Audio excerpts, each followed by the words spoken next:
Eddie Glaude Jr. was on MSNBC where he just gave really a fantastic breakdown of what is wrong with the American psyche. Watch. I mean, you know, America's not unique in its sins as a country. We're not unique in our evils, to be honest with you. I think where we may be singular is our refusal to acknowledge them. And the legends and myths we tell about our inherent, you know, goodness to hide and cover and conceal so that we can maintain a kind of willful ignorance that protects our innocence.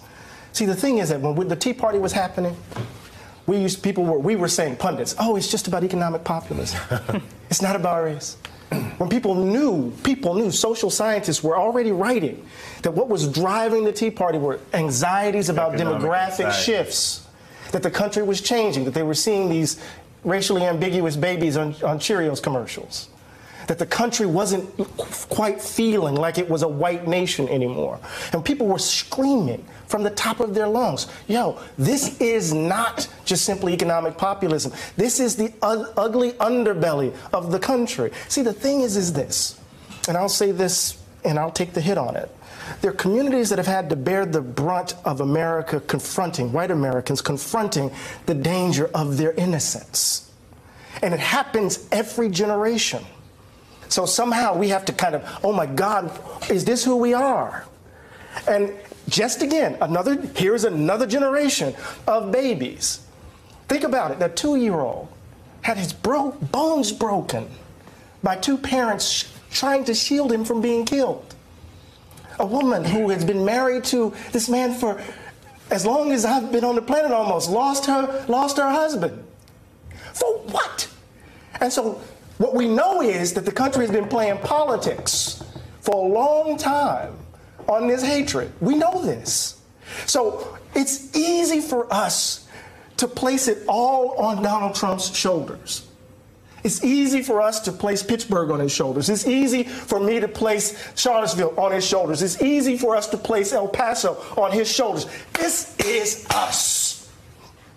And if we're going to get past this, we can't blame it on him. He's a manifestation of the ugliness that's in us. I've had the privilege of growing up in a tradition that didn't believe in the myths and the legends because we had to bear the brunt of them. Either we're going to change, Nicole, or we're going to do this again and again, and babies are going to have to grow up without mothers and fathers, uncles and aunts, friends, while we're trying to convince white folk to finally leave behind a history that will maybe, or embrace a history that might set them free from being white. Finally. All right. It's kind of hard to know how to follow this, to be quite honest with you. Eddie Glaude kind of just lays it all out. But here's the basis of it.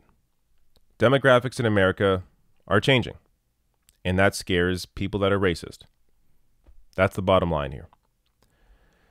And I don't know how that improves. I don't know how to make racist people not racist. I mean, that's what I struggle with. Knowing that there are people that are white like me, but don't have the same view on human life that I do. They think that their lives are more valuable because they're white. I don't know how to knock that out of somebody. Because that is something that just seems like it's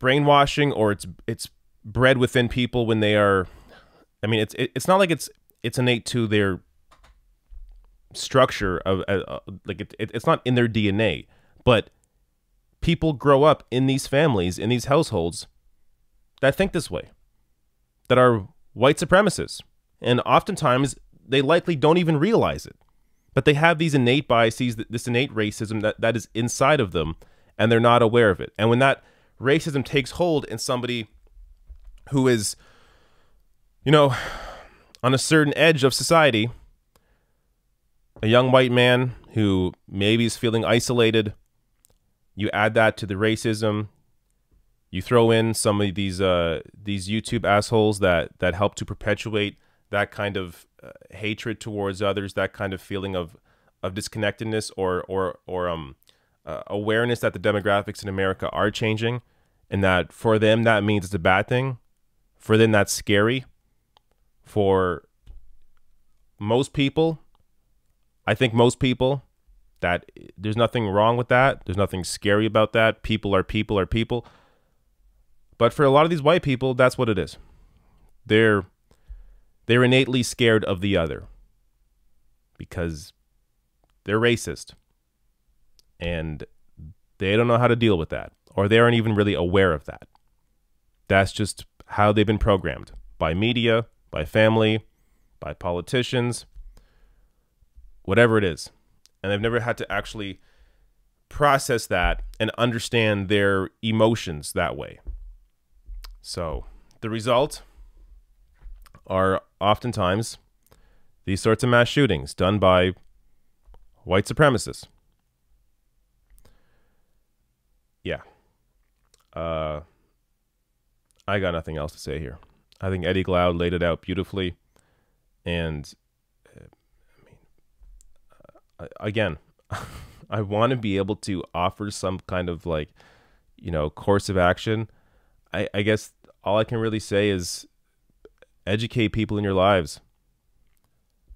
I mean, there's no way to really address this without addressing it head on. And that begins by discussing what the problem actually is.